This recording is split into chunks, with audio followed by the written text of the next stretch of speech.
As fontes escritas a partir do século XV. L. Harbeck.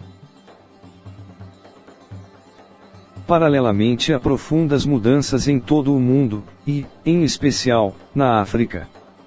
No final do século XV e princípio do século XVI, ocorreram transformações no caráter, proveniência e volume das fontes escritas para a história da África.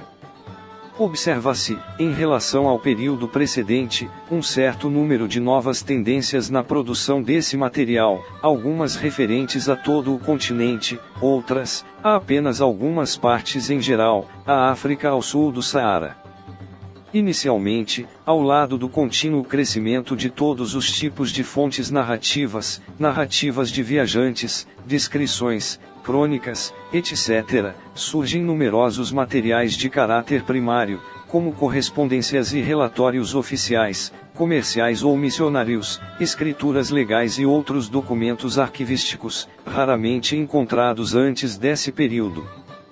Se, por um lado, a abundância crescente desse material oferece ao historiador um auxílio muito maior, por outro torna muito mais difícil uma visão de conjunto. Pode-se observar, também, uma nítida diminuição no volume das fontes narrativas árabes para a África ao sul do Saara. Não obstante, surge nesse período a literatura histórica escrita em árabe por autóctones, e é somente a partir dessa época que se faz ouvir a voz de autênticos africanos falando de sua própria história. Os mais antigos e mais conhecidos exemplos dessa historiografia local provêm do cinturão sudanês e da costa africana oriental, em outras partes da África tropical, só mais tarde é que essa evolução se fará notar. Nos últimos 200 anos, os africanos também começaram a escrever em suas próprias línguas, usando primeiramente o alfabeto árabe, por exemplo, em Kiswahili, ou Hausa, Fulfulde, Kanembo, Dioula, Malgache, etc., e mais tarde o latino. Mas também existem materiais históricos, e outros, em escrita de origem genuinamente africana, como os alfabetos Bamun e Vai. Uma terceira tendência, resultante da anterior, é o aparecimento de uma literatura em inglês, e, em menor grau, em outras línguas europeias, feita pelos africanos, escravos libertos ou seus descendentes na América, conscientes de seu passado africano. Finalmente temos as narrativas em várias línguas europeias, que aos poucos vão ocupando o espaço das fontes árabes. A quantidade de obras dessa natureza aumenta progressivamente e, nos séculos XIX e XX, atinge um tal volume que só os livros de referências bibliográficas poderiam ser contados às dezenas. Apesar de todas as mudanças, houve, evidentemente, uma continuidade na historiografia de algumas regiões da África, especialmente na do Egito, Magrebe e Etiópia. Nesses países, os cronistas e biógrafos mantiveram viva a tradição herdada do período anterior. Enquanto no Egito e, em parte, na Etiópia observou-se um certo declínio na qualidade e mesmo quantidade desses trabalhos, o Magrebe, em particular, o Marrocos continuaram a produzir competentes estudiosos que contribuíram grandemente para a história de seus países. As áreas geográficas cobertas por fontes escritas também vão registrar uma evolução. Enquanto, até o século XVI, as margens do Sahel sudanês e uma estreita faixa da costa oriental africana formavam os limites do conhecimento geográfico, e, portanto, histórico, a nova época viria gradualmente acrescentar a esse espaço novas regiões antes não mencionadas por aqueles tipos de fontes. A quantidade e a qualidade dessas fontes variam bastante, evidentemente, de uma região para outra e de um século para outro, tornando a classificação por língua, caráter, propósito e origem dos documentos ainda mais complexa. De modo geral, registrou-se uma expansão da costa para o interior. O movimento foi bastante lento, só ganhando aceleração no fim do século XVIII. A costa africana e seu interior imediato, já no século XV, haviam sido descritos pelos portugueses, de modo sumário. Nos séculos seguintes as fontes escritas, já então em várias línguas, começaram a registrar informes mais detalhados e abundantes sobre as populações costeiras. Os europeus penetraram no interior somente em algumas regiões, no Senegal e na Gâmbia, no delta do Níger e no Benin, no Reino do Congo, e pelo Zambeze, até o Império de Monomotapa, trazendo, assim, essas áreas para o horizonte das fontes escritas. Ao mesmo tempo, algumas partes da África, até então praticamente inexploradas, tornaram-se mais conhecidas, como, por exemplo, a costa sudoeste africana e Madagascar. Um território muito maior era coberto por fontes escritas em árabe. A escola historiográfica sudanesa, à medida que ia obtendo informações sobre regiões até então desconhecidas, estendia-se a outros países, sobretudo em direção ao sul, de modo que no século XIX toda a região entre o Saara e a floresta e, em alguns pontos, até a costa podia se considerar coberta por fontes escritas locais. Já, no interior, vastas regiões tiveram que esperar até o século XIX pela produção das primeiras narrativas escritas dignas de confiança. Mesmo nas regiões costeiras pode-se constatar grandes diferenças no que diz respeito à informação histórica.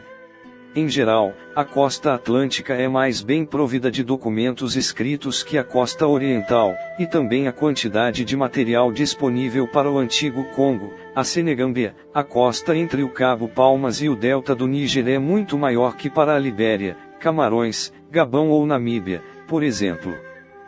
A situação difere também quanto aos períodos, há muito mais informação escrita para a costa oriental, Benin ou Etiópia nos séculos XVI e XVII, que no XVIII, e, para o Saara, mais na primeira metade que na segunda metade do século XIX.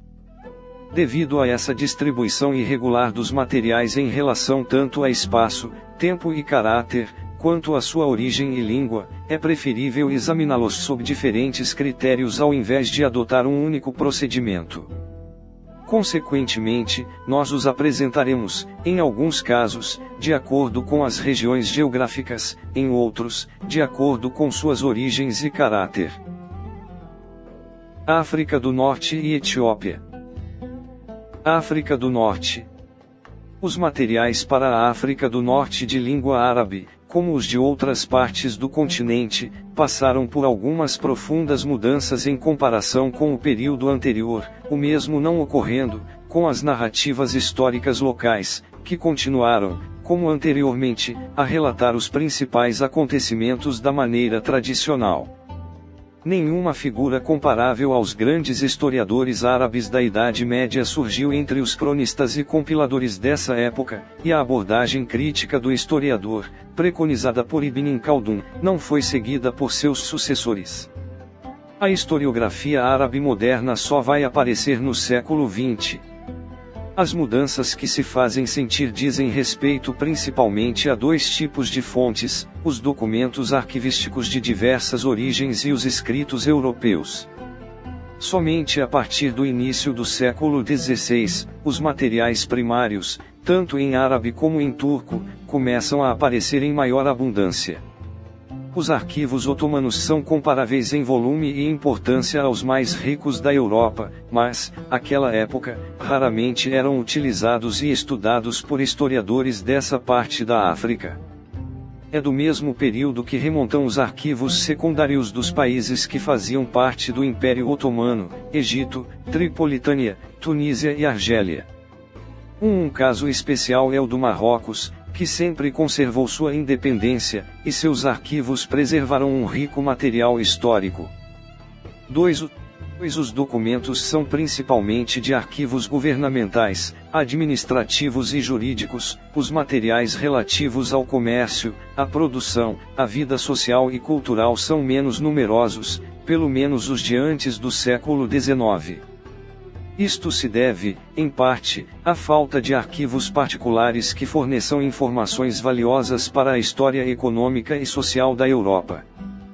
Para alguns países e períodos esta lacuna pode ser preenchida, Por exemplo, o material sobre o Marrocos, encontrado em muitos países europeus, foi coligido e publicado no trabalho monumental de Henri de Castries.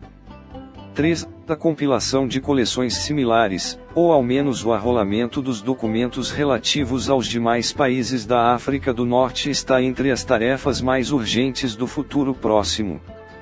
Examinando, agora, as fontes narrativas em árabe, pôde-se constatar uma retração constante na quantidade e na qualidade dos escritos históricos na África do Norte, com exceção apenas do Marrocos, onde as escolas tradicionais de cronistas continuaram a produzir histórias detalhadas das duas dinastias xerifinas até a época atual. Pôde-se citar como exemplo a Ma'assul de Mortarsouci, em 20 volumes, e a Histoire de Tétouan, em vias de publicação. Da corrente ininterrupta de historiadores podemos indicar apenas alguns nomes entre os mais destacados.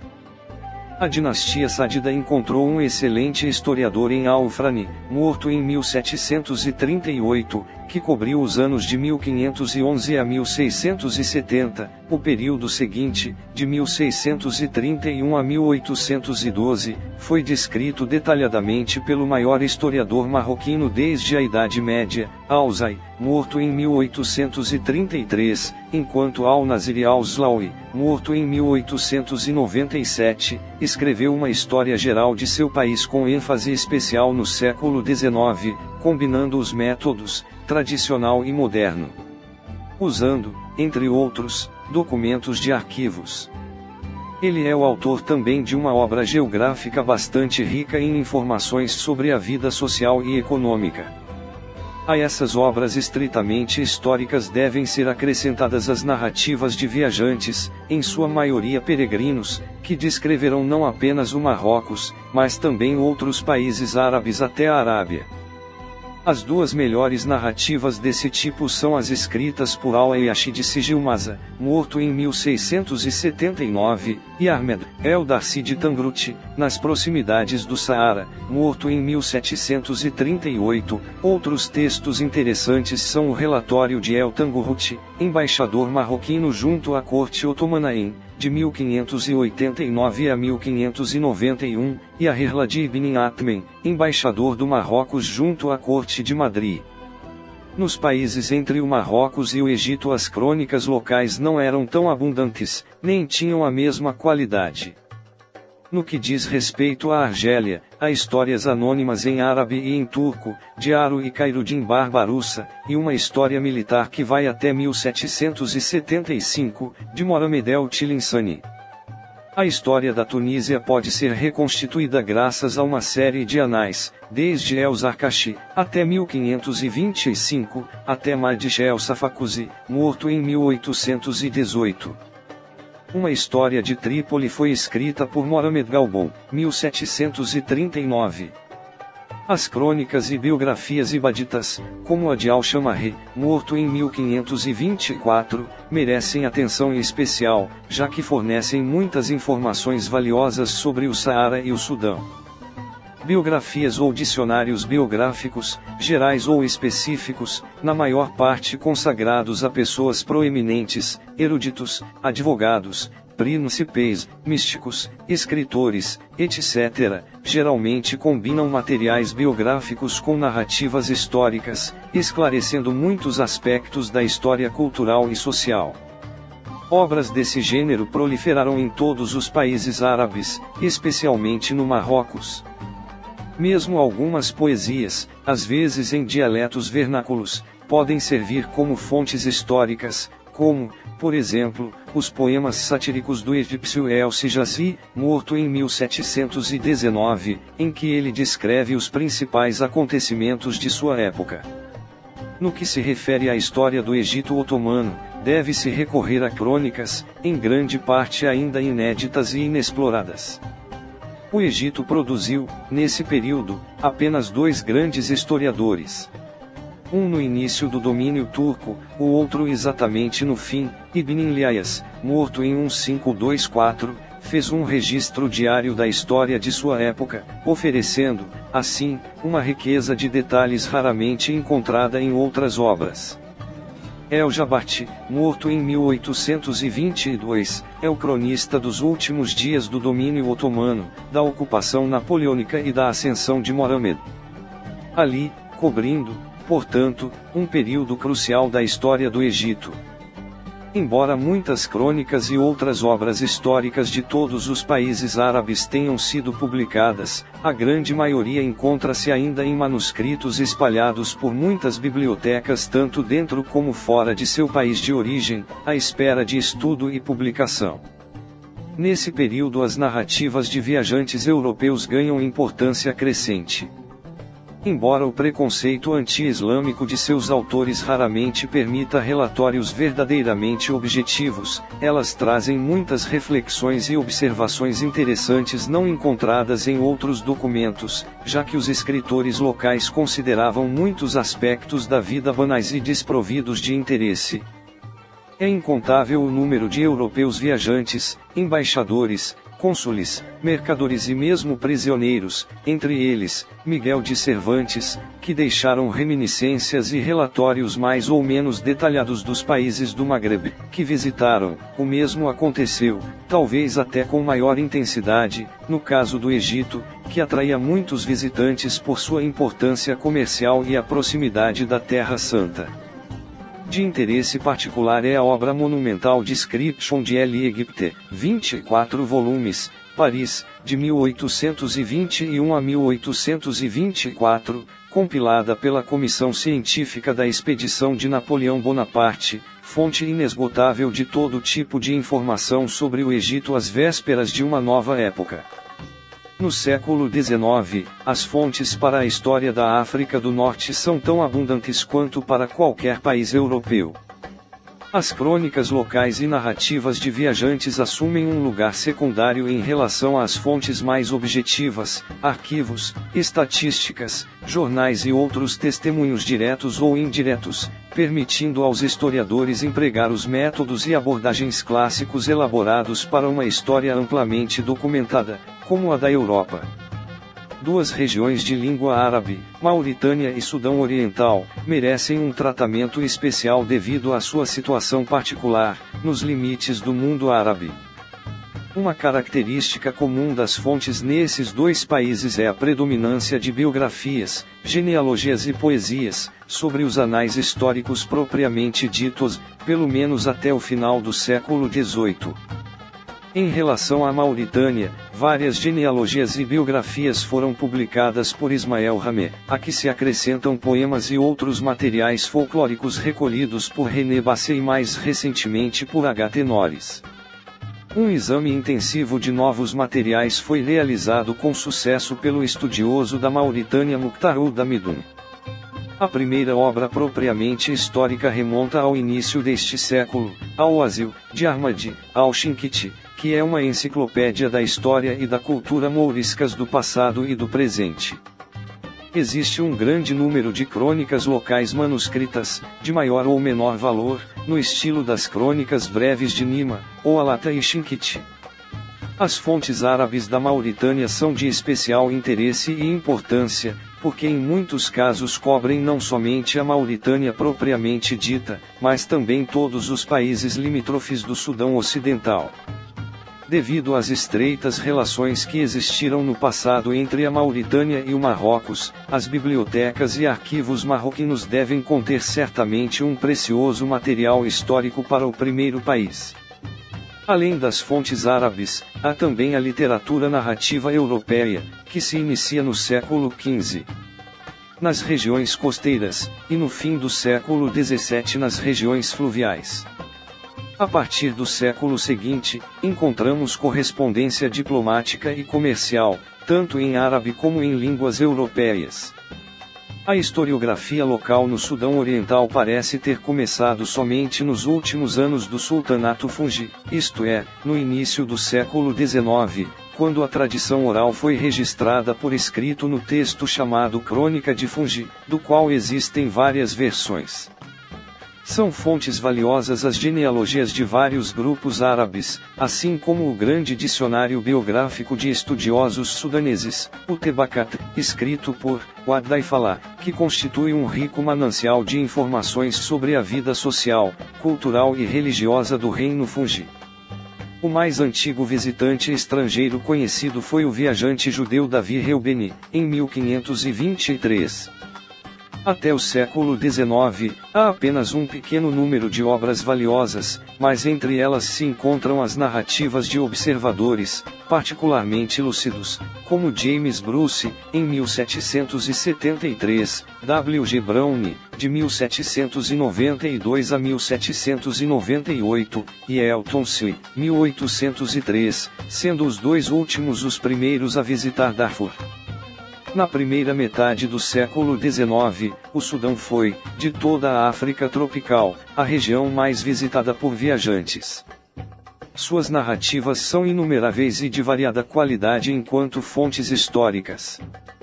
Até a década de 1830, não existe nenhuma fonte escrita para as regiões do Alto Vale do Nilo, ao sul da latitude 12 graus, mas a parte norte é fartamente coberta por documentos arquivísticos do Egito, arquivos do Cairo, e, em menor número, europeus. São de extrema importância para os últimos 20 anos do século XIX os registros do Mardia, que consistem em cerca de 80 mil documentos árabes, conservados, em sua maioria, em Khartoum. A Etiópia. A situação da Etiópia é análoga à da África do Norte no que respeita às fontes escritas.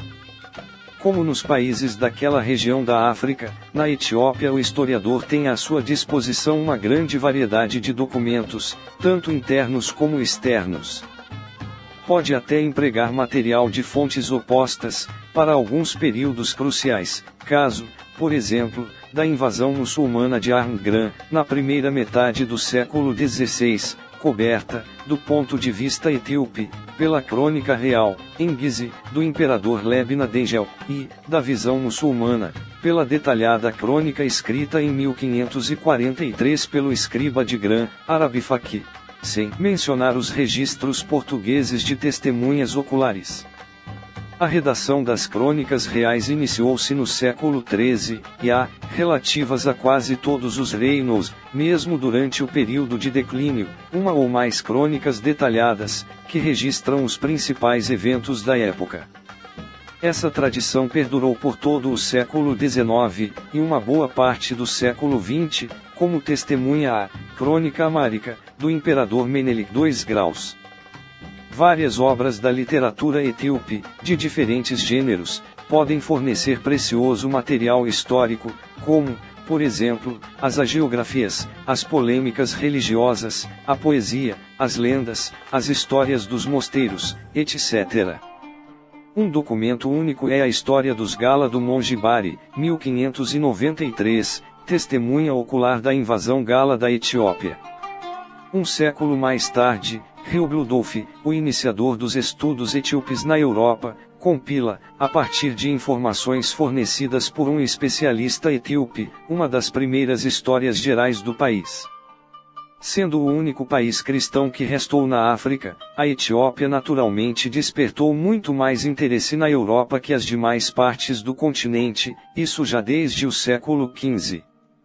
Não é de surpreender o grande número de estrangeiros viajantes, missionários, diplomatas, soldados, mercadores ou aventureiros que visitaram esses países e deles deixaram registros.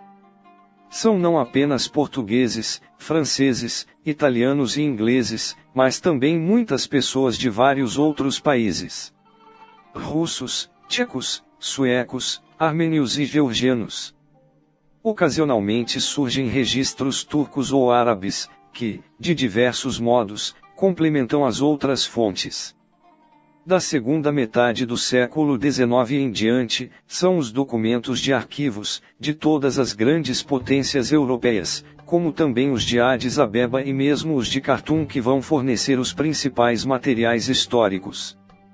A importância de um estudo minucioso dos documentos amáricos originais para uma interpretação correta da história foi demonstrada recentemente pela brilhante análise do Tratado de Uijali, 1889, feita por Sven Rubensson. África do Sul. Em comparação com outras partes do continente, com exceção dos países de língua árabe e da Etiópia, a África do Sul oferece, para o período em estudo, uma quantidade muito maior de interessantes materiais escritos, na forma de arquivos e de narrativas. A falta de fontes de origem genuinamente africanas, anteriores ao século XIX representa uma certa desvantagem, não obstante muitas narrativas europeias preservarem fragmentos de tradições orais dos povos locais. As informações mais antigas provêm de marinheiros portugueses ou holandeses cujos navios naufragaram na costa sudeste no decorrer dos séculos XVI e XVII. Com o estabelecimento da colônia holandesa no Cabo, 1652, a produção de materiais torna-se mais rica e mais variada. Consiste, por um lado, em documentos oficiais, mantidos atualmente sobretudo em arquivos da própria África do Sul, mas também em Londres e Haia, parcialmente publicados ou difundidos por outros meios, mas em sua grande maioria inéditos. Por outro, em documentos narrativos representados por livros e artigos escritos por brancos viajantes, comerciantes, oficiais, missionários e colonizadores, todos eles observadores diretos das sociedades africanas. Durante muito tempo, entretanto, seu horizonte geográfico permaneceu bastante restrito, e foi só na segunda metade do século XVIII que começaram a penetrar realmente o interior das terras. Assim, é natural que as primeiras narrativas tratem dos Khois do Cabo, hoje desaparecidos. A primeira descrição detalhada desse povo, depois de alguns registros do século XVII, é a de Peter Colby, de 1705 a 1712. Durante o período holandês, muitos europeus visitaram a colônia do Cabo, mas muito raramente chegaram a demonstrar mais que um ligeiro interesse pelos africanos ou a aventurar-se para o interior. Um grande número de seus relatórios foi reunido por Gaudie Mausbergen e Éléonore Naber, e muitos relatos menos conhecidos têm sido regularmente publicados, desde a década de 1920, pela Sociedade Van Riebeeck da Cidade do Cabo. Um retrato mais detalhado das sociedades africanas pode ser obtido nos arquivos de missionários ou nos registros de alguns observadores experientes do fim do século XVIII e início do XIX, como Sparman, Levaillant, Elbert, John Barrow e Liechtenstein. Um lugar de honra pertence a John Phillips, cuja vida e trabalho foram dedicados à defesa dos direitos africanos, sendo, por isso, sua obra, reveladora de aspectos raramente encontrados em relatos mais conformistas. Com a expansão comercial, missionária e colonial no século XIX, material mais rico e em maior quantidade sobre os grupos étnicos africanos mais afastados tornou-se acessível. Embora a Namíbia fosse esporadicamente visitada no fim do século XVIII, é somente a partir de 1830 que começam as descrições mais detalhadas da vida dos Sens, Namas e Hereros, quando então os missionários iniciaram suas atividades e a região tornou-se alvo de pesquisadores, como J. Alexander, F. Galton, J. Tyndall e outros. Situação análoga é observada nas áreas ao norte do rio Orange. Os relatórios dos primeiros comerciantes e caçadores dão lugar a uma quantidade cada vez maior de trabalhos escritos por pesquisadores e missionários, melhor capacitados para a observação devido à sua maior experiência e conhecimento das línguas africanas. Podemos citar, por exemplo, Robert Maffat, Eka Salles, T. Arbouce e outros, sendo o mais conhecido, evidentemente, David Livingstone. Vários documentos, arquivos, correspondência, contratos e atas oficiais, etc., da história antiga do Lesoto foram coletados por G. M. Tell. Uma característica positiva desse período é o surgimento de documentos que expressam pontos de vistas africanos, como as cartas escritas por Moshesh e outros líderes africanos. Diversamente da costa, o interior de Natal e da Zululândia tornou-se conhecido por forasteiros somente nas primeiras décadas do século XIX. Os primeiros observadores, como N. Isaac ou N. F. Finn, em geral eram inexperientes, raramente precisos e careciam de objetividade quando tratavam dos não-brancos. Já os registros das tradições orais do Zulu foram feitos relativamente cedo, na década de 1880, embora só fossem publicados mais tarde, por A.T. Bryan, cujo livro deve, todavia, ser utilizado com cautela.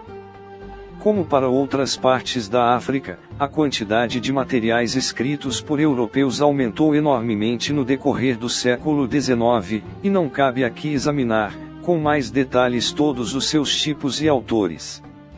Mais interessantes são os registros das reações dos primeiros africanos letrados ou de alguns chefes tradicionais, encontrados em correspondências, jornais, queixas, diários, contratos ou, já mais tarde, nas primeiras tentativas de redação da história de seu próprio povo. Além da volumosa correspondência entre governantes africanos Moshesh, Dingaan, Setvaio, Zilikazi, Lobengela, Witbooi, os chefes Griqua e muitos outros, e as autoridades coloniais, encontramos documentos tais como as Leis Ancestrais, Vaderlikevich, da comunidade Herobot, do ano de 1874, ou o Diário de Henrik Witbooi, ambos escritos em Afrikaner. Há numerosas petições e queixas de africanos mantidas nos arquivos da África do Sul ou em Londres, assim como muitos estudos, levantamentos cadastrais e estatísticos feitos com base na informação oral africana. Graças ao aparecimento de jornais nas línguas vernáculas, podemos acompanhar as ideias dos antigos representantes de uma sociedade em mudança. No semanário Isidijimi, publicado entre 1870 e 1880, apareceu a primeira crítica à política europeia e seu impacto negativo na vida africana. Escrita pelos primeiros protonacionalistas, como Tio Soga, morto em 1871, ou Gishanzashi, morto em 1896, assim como a compilação das tradições históricas dos Xhosa, por W. W. Kyoba, morto em 1888. Outro porta-voz da opinião africana, desde 1884, foi Ibn Nzabantizundo, a voz do povo negro, que por muitos anos teve como editor John T. Jabau, morto em 1921. Imediatamente após a Primeira Guerra Mundial, havia 11 jornais em línguas africanas sendo publicados, mas nem todos defendendo a causa dos africanos. Uma das grandes figuras da época foi Ngugi, morto em 1924, que, após haver participado ativamente na Guerra Zulu de 1879, publicou, nos Estados Unidos, suas reminiscências, assim como muitos artigos sobre a vida na África do Sul. As primeiras histórias escritas pelos próprios africanos só vão aparecer no século XX, inaugurando, assim, uma nova época na historiografia sul-africana. Com efeito, a história dessa parte do continente foi por muito tempo enfocada do ponto de vista da comunidade branca, que tendia a tratar a história dos povos africanos como algo insignificante e sem importância. A luta atualmente em curso na África do Sul em todos os domínios da atividade humana requer também uma nova atitude na abordagem das fontes. Uma atenção especial deve ser dispensada aos testemunhos escritos da árdua luta dos africanos por seus direitos. Só uma pesquisa baseada em todos estes testemunhos e material dará condições para se escrever uma história verídica da África do Sul. Fontes narrativas externas. Se o período entre os séculos IX e XV chega a ser chamado Era das Fontes Árabes devido à predominância de material nessa língua, o período em estudo é marcado por um nítido declínio nesse aspecto. As razões para essa mudança estão ligadas ao desenvolvimento político e cultural geral do mundo islâmico, que serão discutidas mais apropriadamente num volume posterior. Isso, no entanto, não significa que não haja fontes árabes, mas que seu número e qualidade, com algumas exceções, não podem ser comparados nem com o período anterior nem com fontes de outras origens, em árabe e em outras línguas orientais. Embora o trabalho de Leão, o africano, conhecido originalmente como Al-Hasan al-Uzan, Elsa e Iati, tenha sido escrito em italiano, tem procedência na tradição geográfica árabe. Além disso, as viagens de Leão, o africano, no Sudão Ocidental e Central no início do século XVI foram realizadas, antes de sua conversão ao cristianismo e retiro na Itália, consequentemente como árabe e muçulmano. O trabalho não está isento de erros, tanto geográficos como históricos, todavia, foi o que supriu a Europa por quase 3 séculos com seu único verdadeiro conhecimento do interior da África. Uma fonte de particular interesse é representada pelas obras sobre navegação de Ahmad ibn Majid, início do século XVI, o piloto que conduziu Vasco da Gama, do Malindi até a Índia. Entre seus numerosos livros sobre teoria e prática da navegação, o que trata da costa leste da África é o mais importante, já que contém, além de uma vasta quantidade de material topográfico e um mapa das rotas marítimas, opiniões categóricas sobre os portugueses no Oceano Índico. Alguns detalhes originais sobre a África Oriental e os Anjis são encontrados na Crônica da Fortaleza de Aden, escrita por Abu Makrama, morto em 1540. Há uma crônica mais recente, que trata da mesma região, de Salili, ibn Raziki, morto em 1873, intitulada História dos Imaneis e Saídes de Oman, a qual foi incorporado um trabalho anterior, escrito na década de 1720, por Sirhan ibn Sirhan, de Oman. O século XVIII não deixou nenhuma fonte árabe externa de grande valor para a história da África ao sul do Saara, e somente no início do século seguinte é que vamos assistir a um certo reflorescimento nesse domínio. El-Tonsi, morto em 1857, já citado, descreveu sua visita ao Adai na primeira crônica dedicada àquele reino, e redigiu também um valioso relatório sobre Darfur. Algumas décadas antes, e do outro lado do cinturão sudanês, o marroquino Abdi Es Salam Shabaini registrou informações sobre Tombuctu e a região de Massina, antes da ascensão dos Dinas. A história do Império Songhai, sua queda e o posterior desenvolvimento do Vale do Níger foram registrados não só pelos cronistas sudaneses, mas também por alguns dos historiadores marroquinos acima mencionados. Recentemente muitas fontes até então desconhecidas sobre as relações entre o Magreb e o Sudão foram descobertas em bibliotecas marroquinas e aguardam publicação e estudo por parte dos historiadores da África. Deve haver também material muito valioso, em árabe e turco, disperso pelos outros países norte-africanos e na própria Turquia, e de cuja existência temos, até o presente momento, informações extremamente escassas. Essa situação oferece perspectivas interessantes para o historiador, e a localização, organização e tradução desse material estão entre as tarefas mais urgentes para o futuro.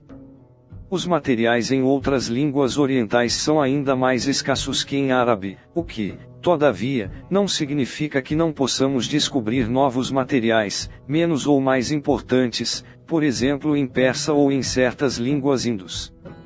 Até agora, a principal fonte ainda é o viajante turco Evliya Çelebi, que visitou o Egito e parte do Sudão e da Etiópia. No entanto, seu conhecimento de outras regiões da África só se fez indiretamente. O mesmo acontece com seu compatriota o almirante Sidi Ali, que copiou e traduziu do árabe trechos do livro de Ahmad ibn Majid, Al-Muriti, sobre o Oceano Índico, acrescentando-lhes apenas alguns detalhes. No início do século XIX, um estudioso de Azerbaijão, Zainel Abidin Shirvani, visitou a Somália, a Etiópia, o Sudão Oriental e o Magreb, descrevendo suas viagens num livro intitulado Bustanu Seyari, O Jardim das Viagens. Parece que existia um nítido interesse pela África, especialmente pela Etiópia, na Transcaucásia e especialmente entre os armênios. No fim do século XVII, dois padres armênios, Astvaka Turtinbuk e Avatik Bagdasarian, empreenderam uma viagem pela África, da qual mais tarde deixaram descrição, começando na Etiópia e continuando através da Núbia, Darfur, Lago Chad e Tekrur até o Marrocos. Em 1821, o Arga, um armênio de Astrakhan, cruzou o Saara partindo do norte, visitou Tombuktu e chegou à Costa do Ouro, onde escreveu, em inglês, sua narrativa, breve mas rica em informações. Outros materiais relativos à África em armênio ou georgiano existem nas bibliotecas e arquivos nas respectivas ex-repúblicas soviéticas. Em línguas europeias. O enorme volume da literatura europeia sobre a África tropical, desde o início do século XVI, torna impossível uma enumeração até mesmo dos trabalhos ou autores mais importantes. No entanto, um estudo do caráter geral e uma avaliação dessa literatura como fonte para a história da África, servirão melhor ao propósito deste capítulo que um arrolamento interminável de nomes e títulos. Já falamos das alterações nos limites geográficos. No início do século XVI, toda a linha costeira do Senegal até o Cabo Guardafui era conhecida dos portugueses, que, no fim do mesmo século, penetraram no interior, no antigo Congo, Angola e ao longo do Zambeze. Os 2 séculos seguintes acrescentaram muito pouco ao conhecimento europeu. Houve algumas tentativas esporádicas de cruzar o Saara. Contatos mais duradouros foram estabelecidos ao longo do Senegal e Gâmbia, e um viajante foi do Zambeze até Kiowa parando no Lago Malawi. Por outro lado, as informações sobre os povos costeiros, especialmente na África Ocidental, tornaram-se mais detalhadas e variadas. A exploração sistemática do interior africano iniciou-se somente no fim do século XVIII, terminando com a divisão do continente entre as potências coloniais. Em termos de representação nacional, pode-se dizer que os autores do século XVI eram predominantemente portugueses, os do XVII, holandeses, franceses e ingleses, os do XVIII, principalmente ingleses e franceses, e os do XIX, ingleses, alemães e franceses. Outras nações europeias foram, evidentemente, representadas no decorrer de todos esses séculos, como, por exemplo, os italianos, no Congo no século XVII, e no Sudão Oriental no XIX, ou os dinamarqueses na Costa dos Escravos e na Costa do Ouro nos séculos XVIII e XIX. E há, entre os autores de livros de viagens e descrições, mas especialmente no último século, pessoas da Espanha, Rússia, Bélgica, Hungria, Suécia, Noruega, Tchecoslováquia, Polônia, Suíça, Estados Unidos, Brasil, e por vezes até um grego, romeno ou maltês. Felizmente, a maioria dos livros escritos em línguas menos conhecidas tem sido traduzida para línguas mais acessíveis. Ao avaliar os materiais europeus, devemos levar em consideração não tanto a nacionalidade dos autores, mas, sim, a mudança de atitudes dos europeus em relação aos africanos e suas sociedades em geral. Seria simplista afirmar que os escritores portugueses estivessem mais inclinados a observar com preconceitos cristãos os povos que descreviam, do que os ingleses, por exemplo, ou que os holandeses estavam mais propensos à observação objetiva do que os escritores de outras nações. Evidentemente, a diferença entre um cronista português do século XVI, cuja abordagem estava impregnada dos valores medievais, e um estudioso ou médico holandês do fim do século XVII, produto de uma cultura já mais racional.